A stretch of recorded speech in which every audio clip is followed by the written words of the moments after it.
به ونتوكل عليه ونعوذ بالله من شرور أنفسنا وسيئات أعمالنا من يهده الله فلا مضل له ومن يضلل فلا هادي له وأشهد أن لا إله إلا الله وأشهد أن محمدا عبده ورسوله يا أيها الذين آمنوا اتقوا الله حق تقاته ولا تموتن إلا وأنتم مسلمون يا أيها الناس اتقوا ربكم الذي خلقكم من نفس واحدة وخلق منها زوجها وبث منهما رجالا كثيرا ونساء واتقوا الله الذي تساءلون به والأرحام إن الله كان عليكم رقيبا يا أيها الذين آمنوا اتقوا الله وقولوا قولا سديدا يصلح لكم أعمالكم ويغفر لكم ذنوبكم ومن يطع الله ورسوله فقد فاز فوزا عظيما أما بعد فإن خير الحديث كتاب الله وخير الهدي هدي محمد صلى الله عليه وسلم وشر الأمور محدثاتها وكل محدثة بدعة وكل بدعة ضلالة وكل ضلالة في النار أعوذ بالله من الشيطان الرجيم بسم الله الرحمن الرحيم قاف والقرآن المجيد بل عجبوا أن جاءهم منذر منهم فقال الكافرون هذا شيء عجيب أئذا متنا وكنا ترابا ذلك رجع بعيد قد علمنا ما تنقص الأرض منهم عندنا كتاب حفيظ بل كذبوا بالحق لما جاءهم فهم في أمر مريج أفلم ينظروا إلى السماء فوقهم كيف بنيناها وزيناها وما لها من فروج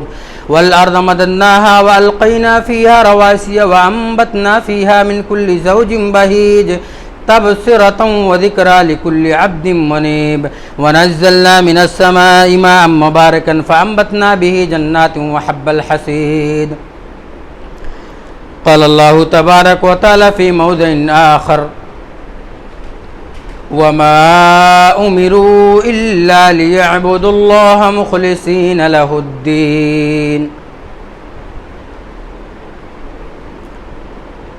اسلامی بھائیوں، بزرگوں اور دوستوں، عزیز بچوں، آج اس مبارک جگہ سے آپ کے سامنے جس موضوع پر میں خطاب کروں گا وہ ہے اخلاص کی اہمیت و فوائد۔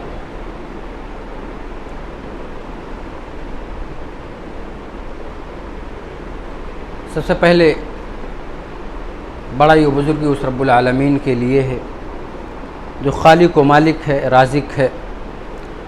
درود و سلام امام الانبیاء، امام المرسلین، امام القبلتین، امامنا فی الدنیا والآخرہ جناب محمد رسول اللہ صلی اللہ علیہ وسلم پر اللہم صلی بارک وسلم۔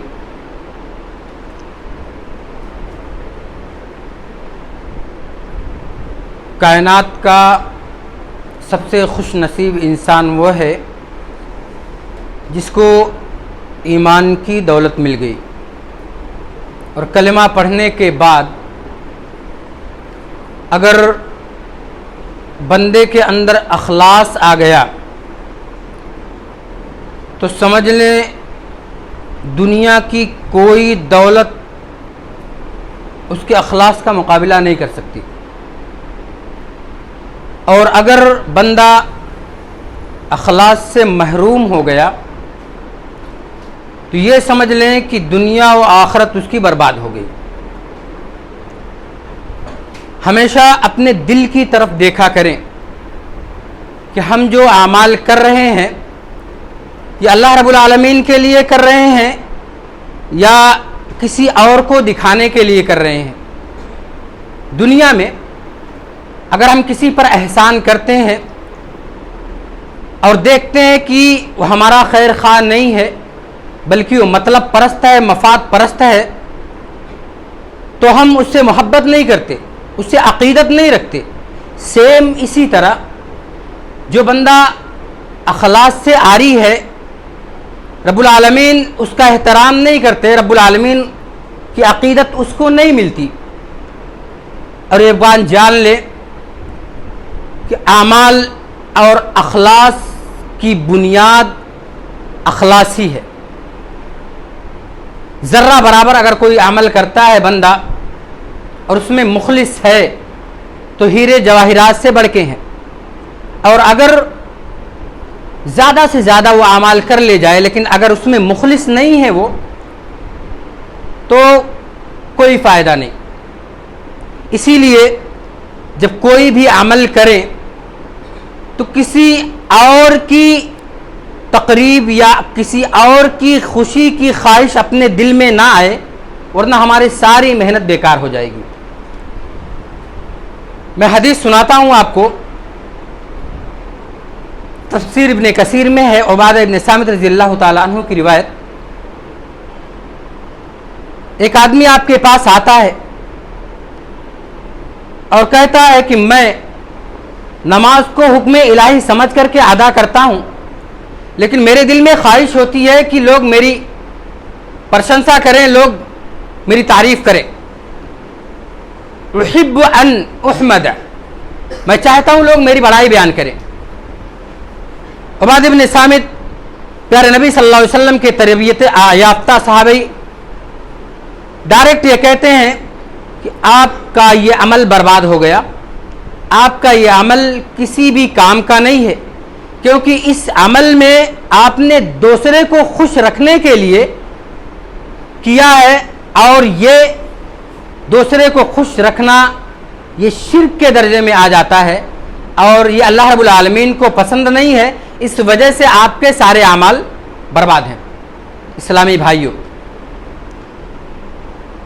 مدارج السالکین میں ہے کہ الاخلاص سر بین اللہ و بین العبد لا یعلمہ ملک یکتبہ ولا شیطان یفسدہ ولا ہوا یمیلہ. اخلاص یہ اللہ اور بندے کے درمیان میں پوشیدہ راز ہے اور اس راز کو کوئی فرشتہ نہیں جانتا جس کو وہ لکھ لے. یہ کرامن کاتبین جو بیٹھے ہیں نا, ان کو بھی پتہ نہیں ہے کہ یہ جو دل میں ہے اخلاص یہ اللہ رب العالمین سے اور اس کا کتنا گہرا تعلق ہے اور اتنا قریب فرشتہ جس کو کہہ دیا گیا تم لکھو, لیکن یہ فرشتہ بھی نہیں جان رہا ہے کہ یہ رابطہ کیسا ہے. شیطان بھی نہیں جان رہا ہے کہ اس کے اندر کوئی فساد برپا کر دے.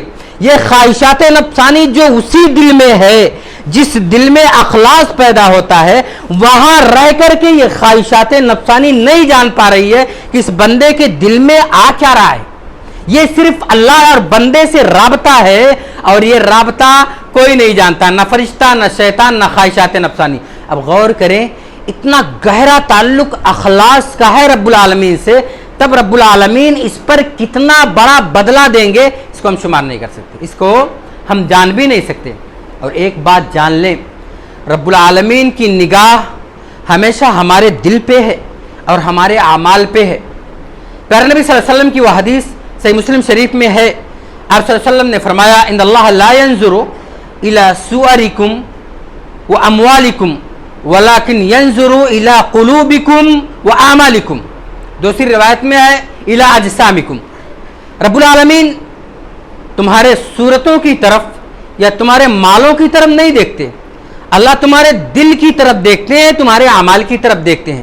مسلمانوں, اس روایت میں صاف یہ بتا دیا گیا ہے کہ لوگوں, عمل کی قبولیت کی بنیاد ہمارے مال نہیں, اچھائی کی بنیاد ہمارے مال نہیں, بڑائی کی بنیاد ہمارے مال نہیں, ہماری قبولیت کی بنیاد ہماری صورتیں نہیں. ہم کتنے خوبصورت ہیں, ہم کتنے ہینڈسم ہیں, ہم دکھنے میں کتنے اچھے لگتے ہیں, اللہ کو اس سے کچھ لینا دینا نہیں ہے.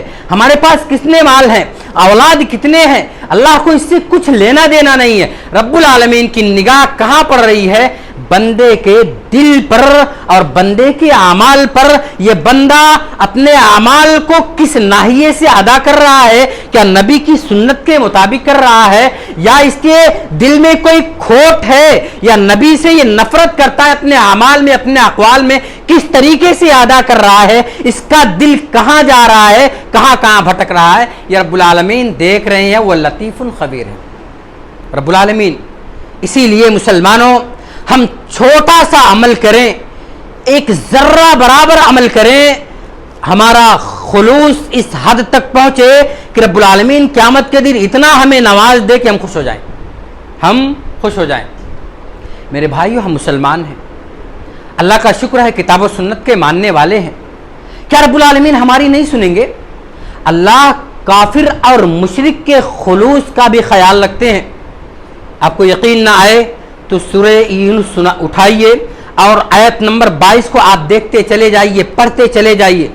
مشرکین مکہ جب کشتی میں سوار ہوتے تھے، اس کے بعد جب کشتی چلنے لگتی تھی تو بڑے خوش و خرم جاتے تھے، لیکن جیسے کشتی ہچکولے کھانے لگتی، طوفان میں گھر جاتی، تو یہ لوگ اللہ رب العالمین سے دعائیں کرتے خلوص کے ساتھ، رکبوا فی الفلک دعوا اللہ مخلصین لہ الدین۔ جب وہ اپنے کشتی میں سوار ہوتے تھے تو اللہ رب العالمین سے خالص دعا کرتے تھے، خلوص کے ساتھ اللہ کو پکارتے تھے، اور جب رب العالمین ان کو کنارے لگا دیتا تھا، وہ ساحل پر آ جاتے تو پھر وہ شرک کرنے لگتے تھے۔ اس کے بعد رب العالمین نے قرآن میں کہا کہ آؤ جو میرے ساتھ شرک کرتے ہو نا، حساب و کتاب لوں گا تم سے، اس کے بعد میں تمہیں بتاؤں گا کہ تمہیں کیا ملنا چاہیے۔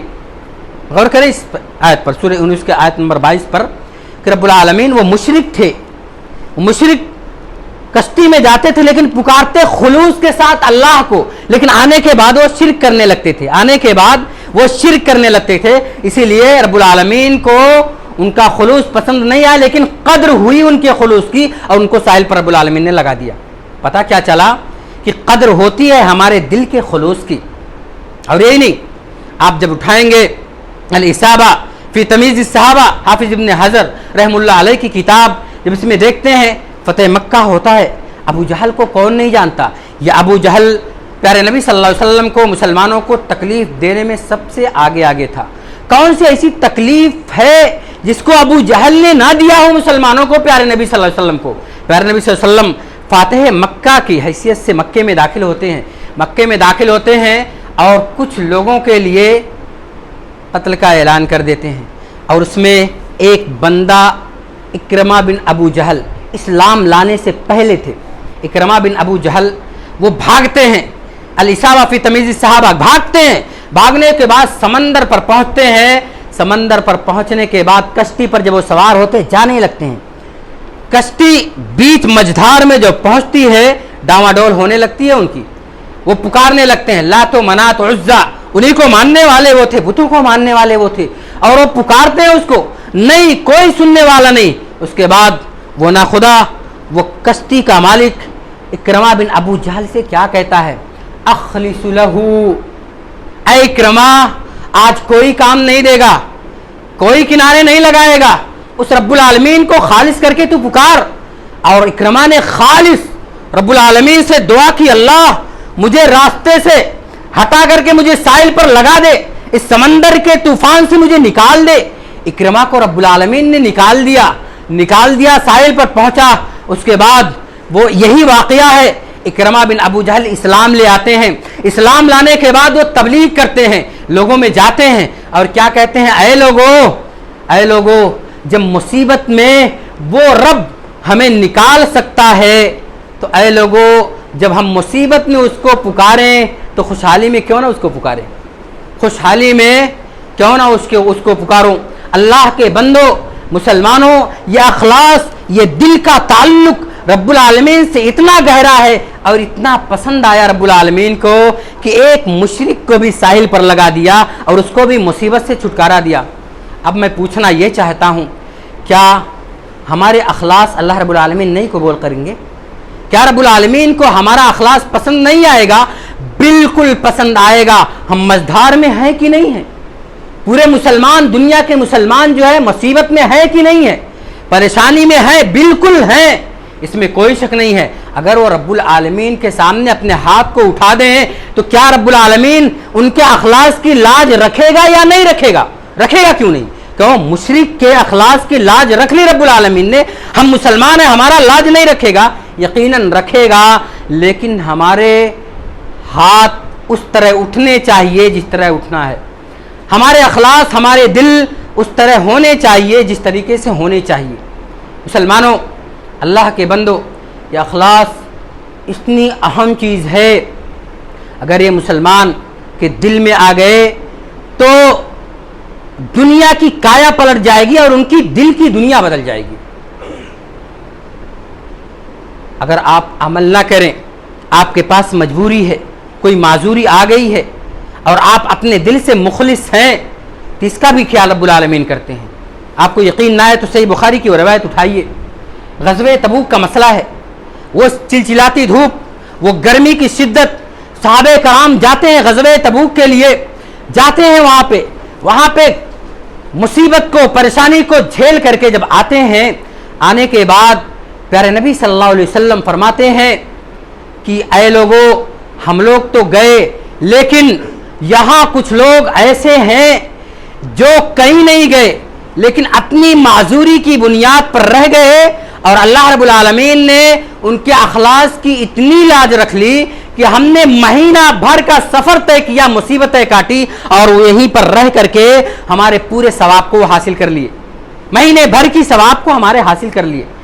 صحابہ کرام نے کہا وہ کیسے؟ کہا کوئی سیر نہیں کیے. مسلم کی شریف کی روایت ہے کہ ان کے اخلاص کی بنیاد پر رب العالمین نے, جو ہم نے محنت کی اور وہ گھر میں رہ کر کے ان کے اخلاص کی بنیاد پر ان کو ثواب مل گیا.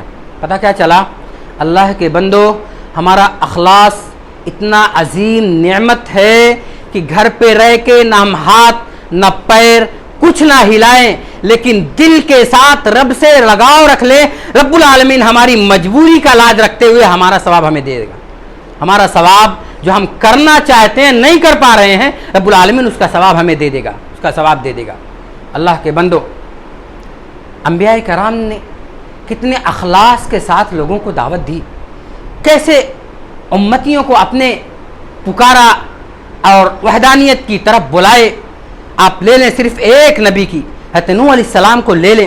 نوح علیہ السلام نے اپنی قوم کو کتنی دعوت دی, آپ سب کو پتہ ہے کتنا انہوں نے بلایا لوگوں کو. ارے کتنے سالوں تک بلاتے رہ گئے. ربی انی دعوت قومی لیلا و نہارا, اے میرے رب, میں نے اپنے قوم کو راتوں دن بلایا, پکارا, وہ بھاگتے رہے, اپنے کانوں میں انگلیوں کو ڈال لیا, اپنے چہروں پر انہوں نے پردہ ڈال لیا. اے رب العالمین, میں نے ان کو پکارا, راتوں کو پکارا, دنوں کو پکارا, ظاہری طور پر پکارا, باطنی طور پر پکارا, علل اعلان پکارا.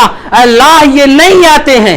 دیکھ رہے ہیں یہ نوح علیہ السلام 950 سال تک اپنی قوم کو پکار رہے ہیں, اور یہ پکار کیسی, یہ اخلاص کیسا. اللہ کے بندو, 950 سال تک یہ مخلص نبی قربان ہو ایسے نبی پر کہ اتنی محنتیں اور اتنی جد و جہد کرنے کے بعد بھی ان قوم نے آپ کو دھتکار دیا, لیکن اخلاص کا بدلہ تو ملا آپ کو نا. اخلاص کا بدلہ رب العالمین نے آپ کو دیا. اگر دیکھنا چاہتے ہیں, جاننا چاہتے ہیں تو دور نہ جائیں. ہم جس نبی کے امت ہیں, پیارے حبیب جناب محمد رسول اللہ صلی اللہ علیہ وسلم کی زندگی کا تھوڑا مطالعہ کر لیں اور دیکھ لیں کہ پیارے نبی صلی اللہ علیہ وسلم کا اخلاص کیسا تھا, آپ کتنا مخلص تھے. غزوہ احد کو کون نہیں جانتا. آپ صلی اللہ علیہ وسلم کے دندان مبارک شہید کر دیے گئے, آپ کو مارا گیا, آپ کو پیٹا گیا. اما عائشہ صدیقہ رضی اللہ تعالی عنہا پوچھتی ہیں, اے میرے حبیب, آپ یہ بتائیں غزوہ احد سے بڑا دن کیا آپ پر کوئی آیا؟ کیا ایسا بھی دن آیا جس سے زیادہ آپ کو ستایا گیا ہو؟ آپ کو بہت مارا مشرکوں نے, مکہ والوں نے آپ کو بہت ستایا, طرح طرح کی آپ کو تکلیفیں دی, طرح طرح سے آپ کو مارا, کیا کچھ نہیں کیا آپ کے ساتھ. لیکن میرے حبیب آپ بتائیں کہ آپ کو کیا اس سے بڑا مشکل دن بھی آیا؟ آپ صلی اللہ علیہ وسلم فرماتے ہیں ہاں آیا. جب مجھے مکہ والوں نے ستایا اور میں پریشان نڈھال ہو کر کے یہاں سے نکلنے کے بعد میں جب گیا ابن عبد ابن لیل کے پاس اور وہاں ان کو دین کی تبلیغ دی, اور ان کو کہا کہ اللہ کی طرف آ جاؤ، اللہ کی وحدانیت کی طرف آ جاؤ، لوگوں نے مجھے مارا، پتھروں سے مارا، خون بہنے لگے، جوتے میں جم گئے اور میں بے ہوش ہو گیا۔ اس کے بعد میرے پاس فرشتے آتے ہیں اور مجھ سے کہتے ہیں اے نبی محترم آپ کہیں تو ان کو پیس دیا جائے۔ فرشتے آتے ہیں، پہاڑ کے فرشتے، ان کو ختم کر دیا جائے، پوری قوم کو ملیا میٹ کر دیا جائے۔ اللہ کے بندو، مسلمانوں یہاں غور کریں، میرے حبیب نے کیا کہا؟ محمد رسول اللہ صلی اللہ علیہ وسلم نے کہا نہیں، ارجو اللہ ان یخرج من اسلابہم ان یعبد اللہ ولا یشرک بہ شیئا۔ نہیں اے فرشتوں، اس کی ضرورت نہیں ہے، مجھے امید ہے، میں جانتا ہوں، مجھے امید ہے رب العالمین ان کی نسلوں سے ایسے لوگوں کو پیدا فرمائے گا جو صرف ایک اللہ کی عبادت کریں گے اور اس رب کے ساتھ کسی کو شریک نہیں کریں گے۔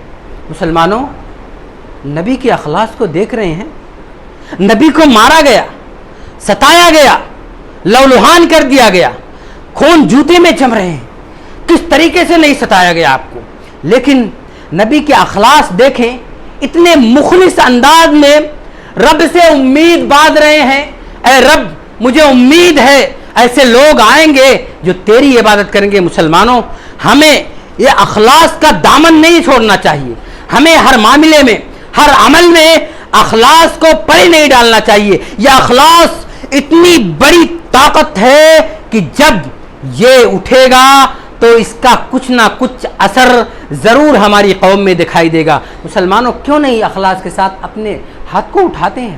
ہم اپنے ہاتھ کو اٹھائیں اور ہمارے ہاتھ کا، ہمارے اٹھانے کا اور ہمارے خلوص کا لاج رب العالمین ضرور رکھیں گے، رب العالمین اس کا ضرور خیال رکھیں گے۔ ہم معاشرے کو نہ دیکھیں، ہم قوم کو نہ دیکھیں، ہماری قوم ہمیں کیا کہے گی، مسلمان ہمیں کیا کہیں گے، لوگ ہمیں نہ کیا کہیں گے، یہ کبھی نہ اپنے دل میں لائے لوگ ہمیں کیا کہیں گے، بلکہ یہ سوچیں رب العالمین کے یہاں ہمارا مقام و مرتبہ کتنا بلند ہوگا، اللہ ہمیں کتنی محبت کی نگاہ سے دیکھیں گے۔ اگر نہیں یقین آتا ہے، نہیں آپ سمجھ رہے ہیں تو صحیح بخاری کی اس روایت کو اٹھائیں۔ صحیح بخاری کی وہ روایت، پیارے حبیب جناب محمد رسول اللہ صلی اللہ علیہ وسلم نے فرمایا کہ لوگوں، جب کوئی بندہ جنازے کی نماز پڑھنے کے لیے جاتا ہے اور نماز کو بھی ادا کر لیتا ہے اور مٹی بھی دے دیتا ہے، رب العالمین اس کو 2 قیرات کا ثواب دیتے ہیں، اور 1 قیرات احد پہاڑ کے برابر، یعنی 2 قیرات 2 احد پہاڑ کے برابر اس کو ثواب ملتا ہے۔ اب یہاں غور کریں، اس روایت کو دیکھیں کہ یہ قیرات کس کو مل رہا ہے؟ کیا اس شخص کو جو یہ کہے کہ نہیں بھائی میری قوم کا آدمی، اگر میں نہ گیا ہوتا جنازے کی نماز میں تو لوگ کیا کہتے، میرا بھائی تھا اگر میں نہ گیا ہوتا تو لوگ کیا کہتے؟ نہیں، اللہ کے بندو، یہ دل میں نہیں آنا چاہیے، دل میں یہ آنا چاہیے کہ رب العالمین ہم جنازے کی نماز پڑھنے کے لیے آئے ہیں، اس کا بدلہ مجھے دے گا، رب العالمین ہمارے اخلاص کی لاج رکھے گا اور اللہ رب العالمین اس کا بدلہ اتنا دے گا کہ ہم اس کا شمار بھی نہیں کر پائیں گے۔ اور مسلمانوں، میرے دوستو، میں آپ کو بتاؤں، اخلاص اتنا پاکیزہ عمل ہے کہ شیطان بھی اس سے مایوس ہو گیا، شیطان اس سے مایوس ہو گیا۔ آپ غور کریں، جب اللہ رب العالمین نے شیطان کو اپنے یہاں سے دھتکار دیا تو شیطان نے کیا کہا؟ مجھے قیامت تک کی مہلت دے، میں تمہارے بندوں کو بہکاؤں گا، راہ راست پہ بیٹھ کے ان کو ادھر ادھر بکھیروں گا۔ اللہ رب العالمین نے کہا جا، تو اس کی اجازت ہے تو میرے بندوں کو بھٹکا دے، جا۔ پھر کیا کہتا ہے؟ الا عبادک منہم المخلصین، سوائے تمہارے اس بندے کے جو مخلص ہوں گے۔ شیطان نے کیا کہا کہ میں تمہارے اس بندے کو جو اخلاص والا ہوگا، مخلص ہوگا، اس کو میں نہیں بھٹکا پاؤں گا۔ مطلب یہ کہ شیطان نے یہاں بھی اپنی کمزوری ظاہر کر دی، جو میں نے آپ کے سامنے حدیث پڑھی کہ ولا یفسدہ شیطان اس کو فاسد نہیں کر سکتا۔ یہ شیطان کی کمزوری ہے، جب ایک مسلمان بندے کے دل میں اخلاص آتا ہے تو وہاں وہ شیطان کمزور ہو جاتا ہے، اور اس کے اخلاص کے سامنے اس کی کمزوری اتنی ہوتی ہے کہ وہاں اس کا کوئی بھی چارہ نہیں چلتا اور وہاں سے وہ رفو چکر ہو جاتا ہے۔ مسلمانوں، اللہ کے بندو، یہی دیکھنا ہے، اگر اخلاص ہی دیکھنا ہے تو صحابہ کرام کی زندگیوں پر نظر ڈالیں، صحابہ کرام کی زندگی کا مطالعہ کریں۔ وہ صحابہ کرام، میں نے بتایا تھا کئی مرتبہ کہ وہ صحابی جو پیارے نبی صلی اللہ علیہ وسلم سے پوچھتے ہیں، اے میرے آقا آپ یہ بتائیں کہ اگر میں جہاد میں شریک ہوں، اگر میں شہید کر دیا جاؤں تو مجھے کیا ملے گا؟ جب صحابی رسول کو پیارے نبی صلی اللہ علیہ وسلم فرماتے ہیں کہ آپ کو جنت ملے گی، یا اخلاص دیکھیں، آپ کو جنت ملے گی، وہ صحابی دوڑ جاتے ہیں میدان کارزار میں اور لڑتے ہیں، اور لڑتے وہ شہید کر دیے جاتے ہیں اور جنت ان کو مل جاتی ہے، اور آپ کے ہاتھ میں کھجور تھی اس کو بھی پھینک دیتے ہیں، یہ اخلاص تھا صحابہ کرام کا۔ پیارے نبی صلی اللہ علیہ وسلم کے سلسلے میں اتنے مخلص تھے کہ نبی کی زبان سے الفاظ نکلنے ہی تھے کہ انہوں نے سب کچھ چھوڑ کر کے وہ کام کر ڈالا جو نبی صلی اللہ علیہ وسلم کو پسند تھا اور جو اللہ رب العالمین کو پسند ہے۔ کیا ہم مسلمان ہیں؟ اگر اللہ کی پسندیدہ عمل کو کرتے ہیں، پیارے نبی صلی اللہ علیہ وسلم کے پسندیدہ عمل کو کرتے ہیں، کیا رب العالمین ہمیں اپنا بدلہ نہیں دے گا؟ ہمیں مصیبت سے چھٹکارا نہیں دے گا؟ ہمارے اخلاص کی لاج نہیں رکھے گا؟ وما امروا الا لیعبدوا اللہ مخلصین لہ الدین، ہمیں حکم دیا گیا ہے کہ اللہ کی عبادت کریں مخلص ہو کر، اخلاص کے ساتھ۔ یہ اخلاص ہمارے دل میں اگر آئے گی صحابہ کرام جیسا، تو ہمیں اس کا بدلہ ضرور ملے گا۔ مسلمانوں، ایک چیز میں آپ کو بتاتا چلوں، آج ہمارے بہت سارے محبین ہیں، بہت سارے رشتہ دار ہیں، بھائی ہیں، ان کے اندر اخلاص ہوتا ہے لیکن ان کے اخلاص کا ہم خیال نہیں کرتے اور ان کو چھوڑ دیا کرتے ہیں۔ ایسا نہیں کریں کبھی۔ صحابہ کرام اپنے رشتہ داروں، اپنے بھائیوں اور مسلمانوں کا کتنا خیال رکھتے تھے۔ آپ سنیں، اللہ رب العالمین نے فرمایا رحماء بینہم، یہ صحابہ کرام آپس میں کتنا رحم دل ہوتے ہیں، کتنا رحم دل ہیں۔ آپ پیارے نبی صلی اللہ علیہ وسلم کے پاس صحابہ کرام آتے ہیں، وہ مہاجرین صحابہ، اور آپ صلی اللہ علیہ وسلم سے کہتے ہیں، صحیح بخاری کی روایت ہے کہ اے اللہ کے رسول، یہ انصاری صحابہ ہمارے ساتھ اتنا سب کچھ کرتے ہیں، سب کچھ بانٹ کے الگ کر دیتے ہیں، ہمیں کھلاتے ہیں، پلاتے ہیں، رہائش کے لیے دیتے ہیں، ہمارے بچوں کو دیتے ہیں، سب کچھ ہمارے لیے کر جاتے ہیں، لیکن پیارے نبی آپ دیکھیں کہ اتنا سب کچھ کرنے کے بعد ان کے پیشانی پر شکن تک نہیں آتی ہے، کبھی بھی یہ ہمیں اپنی مجبوری کا بیان یا رونا نہیں روتے ہیں۔ اے اللہ کے رسول صلی اللہ علیہ وسلم، ہمیں ڈر لگتا ہے کہیں ایسا نہ ہو کہ ہم جو عمل کر رہے ہیں رب العالمین ان کے اخلاص کی وجہ سے ہمارے عمل کا بدلہ بھی ان کو دے دیں۔ غور کریں، صحابہ کرام نے کہا، یہ ڈر محسوس ہوتا ہے۔ پیارے نبی صلی اللہ علیہ وسلم نے صحابہ کرام کو کیا کہا؟ اے میرے اصحاب، آپ ان بھائیوں کے لیے دعا کریں، آپ ان کے لیے دعا کریں، اے اللہ ان کے درجات کو بلند فرما دیں، اور آپ ان کے احسان کا شکر مند ہوں، ان کے احسان کو سراہیں اور احسان مند ہوں کہ آپ میرے اوپر احسان کر رہے ہیں، اور ان کے لیے دعا کریں۔ کیا اس سے یہ پتہ چلا کہ جب ہمارا کوئی بھی بھائی مخلص ہو اور ہمارے اوپر احسان کر رہا ہو تو ہمارے اوپر یہ ضروری ہو جاتا ہے کہ اس کے احسان کا بدلہ اس کو دعا دے کر کے دیں، اس کے لیے دعا کریں اور اس کو احسان کا بدلہ اس کو شکر گزاری سے دیں۔ ایسی صورت میں اللہ رب العالمین ہمارے اخلاص کا ہمیں بدلہ بھی دے گا اور ان بھائیوں کو بھی ان کے اخلاص کا بدلہ دے گا۔ ایسی صورت میں ان کی نیکیوں میں ذرہ برابر بھی کمی نہیں آئے گی۔ پتہ کیا چلا؟ اس عنوان سے پتہ یہ چلا کہ ہم کوئی بھی عمل کرنے جائیں، ذرہ برابر بھی ہو تو اپنے دل میں اخلاص پیدا کر لیں، اور یہ اخلاص ہمیں زمین سے اٹھا کر آسمان تک پہنچا دے گا، مطلب بہت بلند درجہ ہمیں دے دے گا۔ اور اگر ہمارے اندر ذرہ بھی کوتاہی آئی تو ہمارے اخلاص کا بدلہ ہمیں نہیں ملے گا اور رب العالمین ہمیں محروم کر دیں گے، اور یہ دنیا اور آخرت کی سب سے بڑی محرومی ہو جائے گی۔ رب العالمین سے دعا ہے کہ اللہ العالمین ہمیں ہر عمل میں مخلص بنا دے اور ہمیں ریاکاری اور دکھاوے سے بچا لے۔ زندہ رکھے، ایمان و اسلام پر زندہ رکھے، ہمارا خاتمہ ہو تو لا الہ الا اللہ محمد رسول اللہ صلی اللہ علیہ وسلم پر ہو۔ اقول قولی ھذا واستغفر اللہ لی ولکم ولسائر المسلمین من کل ذنب فاستغفروہ انہ هو الغفور الرحیم، آمین، تقبل یا رب العالمین۔